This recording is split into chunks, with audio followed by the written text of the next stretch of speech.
देश काल में आपका स्वागत है। मैं हूं मुकेश कुमार। दोस्तों, राष्ट्रीय स्वयं सेवक संघ के सरसंघचालक मोहन भागवत जब भी मुंह खोलते हैं या तो वो मजाक का विषय बन जाते हैं या फिर उनसे चारों तरफ से सवाल पूछे जाने लगते हैं। इसकी सबसे बड़ी वजह तो यही है कि वो कुछ बातें ही ऐसी करते हैं कि उनमें एक तरह का विरोधाभास होता है या एक तरह से वो उपदेश देते हुए लगते हैं और उन उपदेशों का ज़मीनी हकीकत से, उनके अपने चाल चलन से, उनके अपने राष्ट्रीय स्वयंसेवक संघ या उससे जुड़े संगठनों के चरित्र से मेल नहीं खाता है। वो कहते कुछ हैं, होता कुछ है। वो जो कह रहे होते हैं उसको उनके संगठन, उनके नेता स्वीकार नहीं कर रहे होते हैं। अब उनका ये जो ताज़ा बयान आया है एक नसीहत की शक्ल में, उन्होंने कहा है कि हर जगह राम मंदिर जैसे विवाद नहीं ढूंढे जाने चाहिए, स्थल नहीं ढूंढे जाने चाहिए, हर जगह खुदाई की बात नहीं की जानी चाहिए। और उन्होंने इसमें यह भी जोड़ा कि कुछ लोग हैं जो ऐसे मुद्दों को उछाल कर हिंदुओं का नेता साबित करने की कोशिश कर रहे हैं। अब ये बहुत मौजू वक्तव्य है, बहुत अच्छा स्वागत योग्य उनका बयान है, नसीहत है। पुणे में एक कार्यक्रम के दौरान उन्होंने कहा है और संदर्भ तो यही है कि जो पूरे देश भर में माहौल बन रहा है धर्म स्थलों को लेकर, उस पर उनकी ये टिप्पणी आई है। हम सब जानते हैं कि किस तरह से एक के बाद एक नए नए धर्म स्थलों को लेकर विवाद खड़े किया जाना शुरू हो गया था। अदालतों में केस लगाए जाने लगे थे, रिव्यू के आदेश भी होने लगे थे। वो तो सुप्रीम कोर्ट ने रोक लगा दी, जिसकी वजह से थोड़ा सा मामला ठंडा पड़ गया है। लेकिन पूरा संघ परिवार जुट गया था जगह जगह इस तरह के विवाद खड़े करने के लिए। अब इस विवाद के खड़े होने की वजह हम सब जानते हैं और मोहन भागवत अगर उसे रोकना चाहते हैं ईमानदारी के साथ, तो क्या इतना कह देना उनका काफ़ी है? काफ़ी नहीं लग रहा है बहुत सारे लोगों को। इसीलिए तमाम नेता प्रश्न खड़े कर रहे हैं। मसलन आप अखिलेश यादव को ले लीजिए। उन्होंने कहा है कि स्वागत किया है, उन्होंने मोहन भागवत के इस वक्तव्य का स्वागत किया है उन्होंने, और स्वागत करते हुए उन्होंने कहा है कि पहले तो मोहन भागवत जी को अपने कार्यकर्ताओं से, नेताओं से कहना चाहिए कि ये जितने मामले उन्होंने खोल रखे हैं धर्म स्थलों को लेकर, वो सारे वापस लें। दूसरा, उन्होंने कहा कि संभल में जिनके खिलाफ मुकदमे, झूठे मुकदमे किए गए हैं, वो मुकदमे वापस लेने के लिए कहना चाहिए। और जो संभल की हिंसा में प्रभावित हुए हैं उनको मदद देने, उनको कंपनसेशन देने की मांग भी, बल्कि निर्देश देना चाहिए उनको। ये अखिलेश यादव का कहना है। कांग्रेस पार्टी की भी प्रतिक्रिया यही है। बड़ी अच्छी बात है, बहुत मौजू बात कही है आपने। देश इस बड़े संकट से गुजर रहा है, एक तरह का कन्फ्लिक्ट समाज में पैदा हो गया है, हिंसा और नफरत बढ़ रही है, और इस तरह के अगर विवाद खड़े होने लगे तो फिर क्या हाल होगा हम समझ सकते हैं। तो मनीष तिवारी हैं कांग्रेस के वरिष्ठ नेता, उन्होंने कहा है कि बहुत अच्छी बात है, लेकिन आप जो कह रहे हैं उस पर अमल भी होना चाहिए। उस पर अमल कैसे होगा, कौन करवाएगा अमल? जाहिर है कि ये जो जितने भी विवाद खड़े किए जा रहे हैं वो या तो आपके आरएसएस से या संघ परिवार से जुड़े संगठनों की ओर से, व्यक्तियों की ओर से किए जा रहे हैं, और उसमें आपकी राज्य सरकारों की कहीं ना कहीं एक भूमिका है। अब देखिए कि जितने भी विवाद हाल में खड़े हुए हैं, चाहे वो संभल का हो, बरेली का हो, बदायूं का हो, लखनऊ का हो, जौनपुर का हो, जहाँ जहाँ ये विवाद खड़े हुए हैं वो सारे उत्तर प्रदेश के हैं जहाँ बीजेपी की सरकार है। या अगर आप अजमेर शरीफ की बात ले लें तो वहाँ भी राजस्थान में आपकी ही पार्टी की सरकार है। और उत्तराखंड में जो अभियान चलाया जा रहा है मुसलमानों के खिलाफ, उनके धर्म स्थलों के खिलाफ, तो उत्तराखंड में भी आपकी सरकार है। मध्य प्रदेश में जो धार का इतना विवाद चल रहा है वर्षों से, वहाँ भी आपकी सरकार है, वहाँ भी विवाद खड़े किए जा रहे हैं। तो मोहन भागवत से सीधा सवाल ये बनता है कि क्या ये सरकारें, उनका प्रशासन, उनकी पुलिस और आपके इतने सारे संगठन आपके निर्देशों को नहीं मानते हैं? क्या आप केवल एक भाषण देने के योग्य भर हैं? आप केवल नसीहतें देंगे? और नसीहतों से क्या होने वाला है? क्योंकि 2.5 साल पहले भी तो आपने कहा था, जब ज्ञानवापी मस्जिद का मामला उठा था, तो आपने कहा था कि हर मस्जिद में शिवलिंग नहीं ढूंढा जाना चाहिए।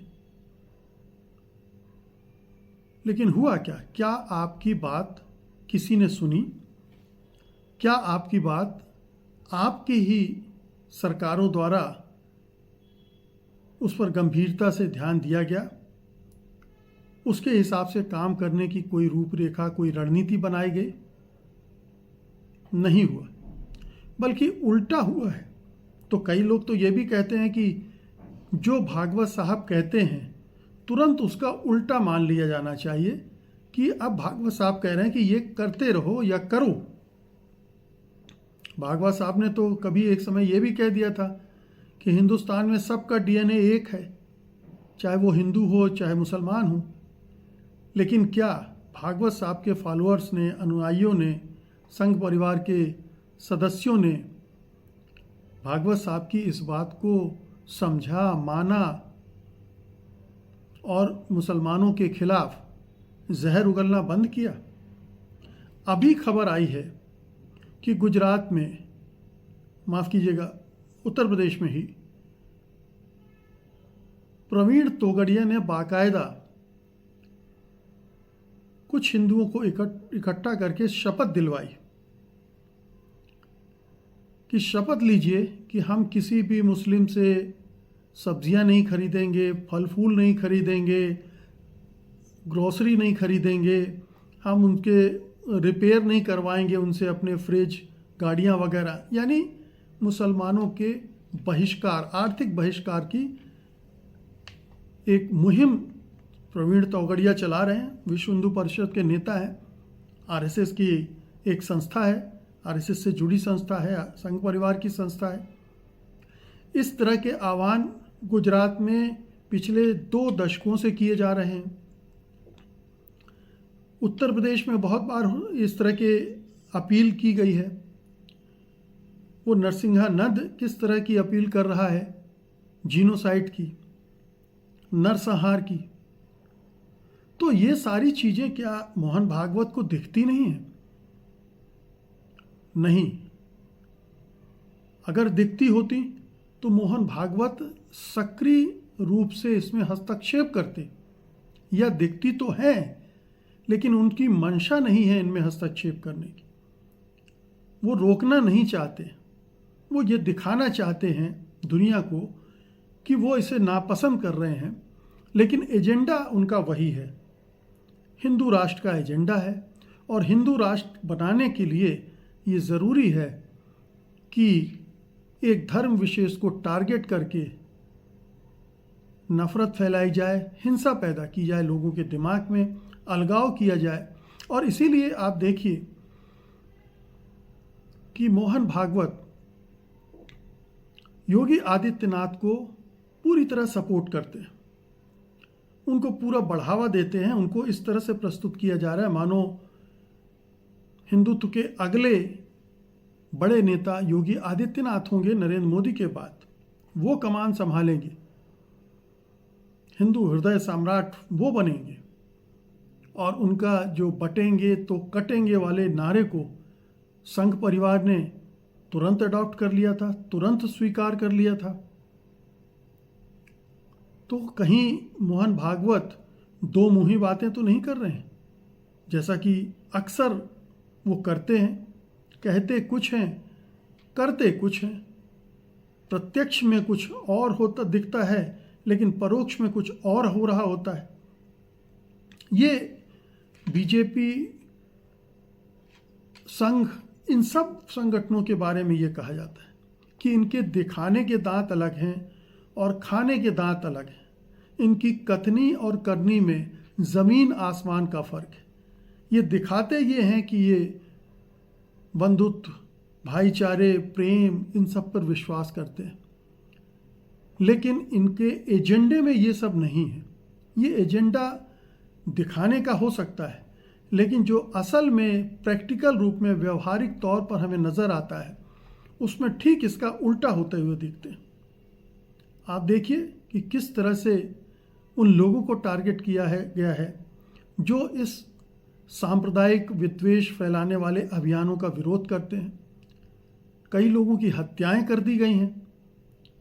उनका संघ परिवार से बेशक सीधे आरएसएस से न रहा हो, लेकिन उसकी विचारधारा से, उसके विभिन्न संगठनों से जुड़ा रहा है। उन्हीं संगठनों के नेता गोडसे का समर्थन करते रहे हैं, गोडसे का महिमा मंडन करते रहे हैं। तो हिंसा संघ परिवार में का अभिन्न हिस्सा है, उसके सोच का। नफरत उसके सोच का अभिन्न हिस्सा है। उसके बिना संघ परिवार एक कदम भी आगे नहीं बढ़ सकता है।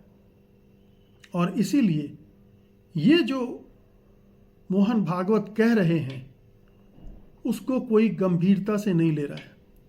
उस पर सवाल खड़े कर रहे हैं और पीठ पीछे बहुत सारे लोग हंस रहे हैं कि भागवत ने अब एक और पुराण वांच दिया है, भागवत पुराण, और उसका कोई संदर्भ, कोई मतलब नहीं है। ये इस माहौल में उसका कोई हस्तक्षेप नहीं है, इसमें ईमानदारी नहीं है। देश को बचाने, देश को बनाने की इच्छा नहीं है।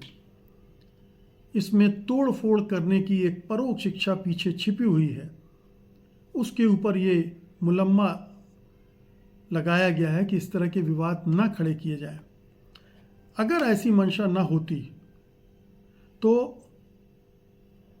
आरएसएस प्रमुख मोहन भागवत सारे संगठनों को, सारे कार्यकर्ताओं को निर्देश देते कि इस तरह की गतिविधियों में कोई लिप्त पाया नहीं जाना चाहिए।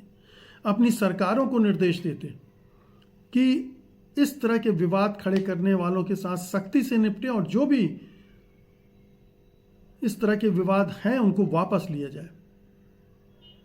लेकिन ये निर्देश कभी आप मोहन भागवत से नहीं आता पाएंगे, क्योंकि ये उनका उद्देश्य ही नहीं है। उनका उद्देश्य इसके विपरीत है। बहुत बहुत शुक्रिया आपका। धन्यवाद। नमस्कार।